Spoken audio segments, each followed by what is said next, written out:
ముఖ్యమంత్రి నారా చంద్రబాబు నాయుడు, ఉప ముఖ్యమంత్రి పవన్ కళ్యాణ్ పిలుపు మేరకు జలవనరుల శాఖ ఆధ్వర్యంలో చేపట్టిన నీటి భద్రత, సాగునీటి వినియోగదారుల సంఘాల బాధ్యత కార్యక్రమంలో భాగంగా అనకాపల్లి నియోజకవర్గంలో అభివృద్ధి పనులు వేగవంతమయ్యాయి.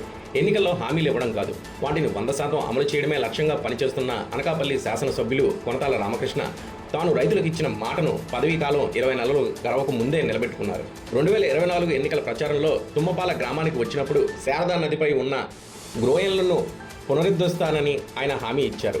ఆ మాట మేరకు ప్రత్యేక చొరవ చూపి డిఎంఎఫ్టి నిధులు 1,19 లక్షలు మంజూరు చేయించారు. తుమ్మపాలెం గ్రామంలో ప్రమీలా నగర్ శ్మశాన వాటిక సమీపంలో ఎల్లయ్య గ్రోయన్ మరమ్మత్తు పనులకు జిల్లా కలెక్టర్ విజయకృష్ణన్తో కలిసి ఎమ్మెల్యే కొనతాల రామకృష్ణ గురువారం ఘనంగా శంకుస్థాపన చేశారు. ఈ ప్రాజెక్టు ద్వారా సుమారు 1,500 ఎకరాలకు సాగునీరు అందనుంది. ఈ సందర్భంగా ఎమ్మెల్యే రామకృష్ణ మాట్లాడుతూ గత ప్రభుత్వం నిర్లక్ష్యం వల్ల రాష్ట్రంలో నీటి వనరులు అస్తవ్యస్తమయ్యాయి అన్నారు. రైతులు తీవ్ర ఇబ్బందులు పడ్డారని విమర్శించారు. ప్రస్తుతం రాష్ట్రంలో సగటున 6 మీటర్ల లోతులో ఉన్న భూగర్భ జలాలను 3 మీటర్ల స్థాయికి తీసుకురావాలన్నదే ముఖ్యమంత్రి ఆశయమని తెలిపారు. ఇందుకోసం జిల్లా స్థాయిలో కలెక్టర్ ఆధ్వర్యంలో ప్రణాళికలు సిద్ధం చేసి జూలై 16 వరకు యుద్ధ ప్రాతిపదికన పనులు నిర్వహిస్తామన్నారు. నియోజకవర్గంలోని కాలువలు, చెక్ డ్యాంలు, గేట్ల మరమ్మతుల కోసం 2,18 లక్షల ప్రతిపాదనలు పంపడం జరిగింది. శారదా నదిపై ఉన్న 8 గ్రోయన్ల శాశ్వత పునరుద్ధరణ కోసం 18,75 లక్షల ప్రతిపాదనలు సిద్ధం చేశామన్నారు. గత ఏడాది 7 కోట్లతో చేపట్టిన డీసిల్టింగ్ పనుల వల్ల 1 ఎకరాకు కూడా ముంపునకు గురి కాకుండా రైతులు మంచి పంటలు పండించుకోగలిగారని ఆయన గుర్తు చేశారు.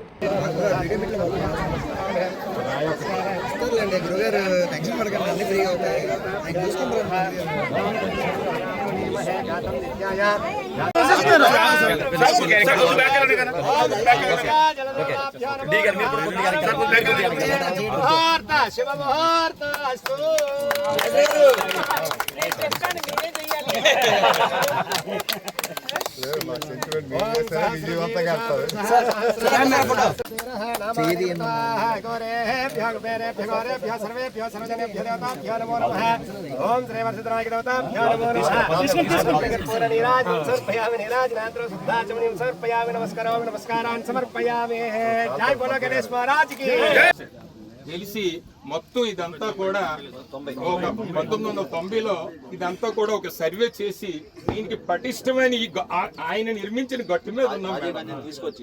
ఈ గట్టిని వేయించి పటిష్టమైన భద్రతని గ్రామాలన్నిటికీ కూడా ఏర్పాటు చేసినటువంటి ఘనత. అలాగే గౌరవ ముఖ్యమంత్రి వర్యులు నారా చంద్రబాబు నాయుడు గారు రాష్ట్ర వ్యాప్తంగా నీటి భద్రత, సాగునీటి సంఘాల బాధ్యత అనే కార్యక్రమాన్ని మొదలుపెట్టారు అనంతపూర్ జిల్లాలో. ఈ కార్యక్రమం సుమారు 100 రోజుల పాటు జరుగుతుంది. ఈ కార్యక్రమం ముఖ్య ఉద్దేశం ఇప్పుడున్నటువంటి ఈ పరిస్థితుల్లో ఎల్నినో వల్ల ఎక్కువ ఎండలు ఉంటాయి. దానికి తగిన విధంగా మన రాష్ట్రానికి ఆ ఈతిబాతలు లేకుండా చేయాలనేటువంటి ఆలోచనతో మొదటి 10 దినాలు అన్ని గ్రామాలకి వెళ్ళి గ్రామాల వారీగా కమిటీలు వేస్తున్నారు. సచివాలయ సిబ్బంది కానీ, ఎండిఓ సిబ్బంది కానీ, వీళ్ళందరినీ కలిపి గ్రామ సర్పంచు, అదేవిధంగా నీటి సంఘం వాళ్ళు, ఆ గ్రామస్తులు అందరూ కూడా కలిపి ప్రతి గ్రామంలో గ్రామ సభ ఏర్పాటు చేసుకొని ఆ గ్రామంలో నీటి వనరులు ఏమున్నాయి, త్రాగునీటి వనరులు ఏమున్నాయి, సాగునీటి ఏమున్నాయి, వాటిని సక్రమంగా ఉపయోగంలోకి తీసుకురావడానికి ఎటువంటి చర్యలు తీసుకోవాలి, రానున్నటువంటి వర్షాకాలంలో వచ్చేటువంటి వర్షపు నీరుని ఏ విధంగా అది అడ్డుకట్టు వేసి ఆ నీరుని ఆపుకొని మన భూజలాలు స్థాయిని పెంచాలి. ఇప్పుడు చాలా మటుకు భూజలాలు అడుగంటిపోతూ ఉన్నాయి. నీరు నిల్వ చేసుకోవటం వల్ల చెరువులు కానీ, కాలువలు కానీ, ఆనకట్టలు కానీ, నదీ గర్భాల్లో కానీ నీరు నిలవటం వల్ల మనకి వాటర్ టేబుల్ పైకి పెరుగుతుంది. కాబట్టి ఎవరికి ఇబ్బంది ఉండదు అనేటువంటి ఆలోచనతో ఒకవైపు సాగునీటి కూడా ఎటువంటి ఇబ్బందులు లేకుండా జరుగుతాయని వారు గ్రామ స్థాయిలో ఒక నిర్దిష్టమైనటువంటి ప్రణాళిక తయారు చేసుకొని ఇరిగేషన్ అధికారులకు ఇస్తే ఇరిగేషన్ అధికారులు సాంకేతికంగా వాటి సాధ్య అసాధ్యాలన్నీ కూడా గమనించి వాటికి ఎస్టిమేట్ వేసి ఏవి చేయగలుగుతాం, ఏవి ఎన్ఆర్జీఎస్ ద్వారా చేయగలుగుతాం, ఏ ఇరిగేషన్ డిపార్ట్మెంటు లేదంటే ఇతర డిపార్ట్మెంట్స్ ఏమైనా ఉంటే లైన్ డిపార్ట్మెంట్స్ అన్నీ కూడా కన్వర్జెన్స్తో ఇవన్నీ కూడా నీటి ఏవైతే ఉన్నాయో నీటి బ్యాంకుల కింద తయారు చేయాలని, వాటర్ బ్యాంక్స్ తయారు చేయాలనే ఆలోచనతో ఈ కార్యక్రమం తీసుకున్నారు. మన రాష్ట్ర వ్యాప్తంగా అయితే సుమారు యావరేజ్గా 6 మీటర్ల డెప్త్లో నీరు ఉంటుంది అంటున్నారు. అదేమో 3 మీటర్ల వరకు తీసుకురావాలి అనే ఆలోచనతోనే ముఖ్యమంత్రి గారు ఈ బృహత్తరమైనటువంటి చాలా మంచి కార్యక్రమం గత చాలా సంవత్సరాలుగా నీటి వినియోగాన్ని అశ్రద్ధ చేసినటువంటి గత ప్రభుత్వం వైఫల్యాల వల్ల ఈరోజు చాలా ఇబ్బందులు పడుతున్నారు రైతులు కానీ ప్రజానీకం కానీ.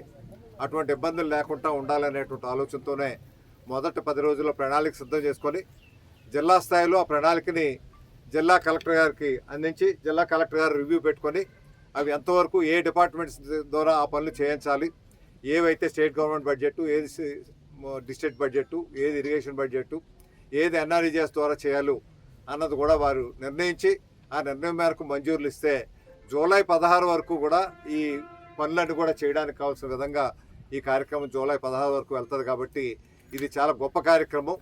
ఈ కార్యక్రమాన్ని సద్వినియోగపరుచుకుంటే ఇప్పుడు చాలా చూస్తున్నాం, చాలా గ్రామాల్లో చెరువులు కబ్జాలు అయిపోతూ ఉన్నాయి.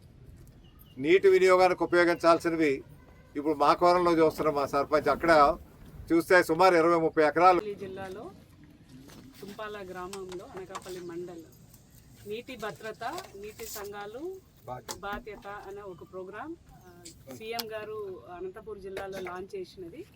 మనం అనకాపల్లి జిల్లా ఎమ్మెల్యే గారితో కలిసి అనకాపల్లి కాన్స్టిట్యుయెన్సీ ఎమ్మెల్యే గారితో కలిసి ప్రోగ్రాం మొదలు పెట్టడం జరిగింది. దాంట్లో భాగంగా మనం ఇక్కడ ఎల్ఏ గ్రైన్కి రిపేర్ వర్క్కి ఫౌండేషన్ కూడా వేసాము.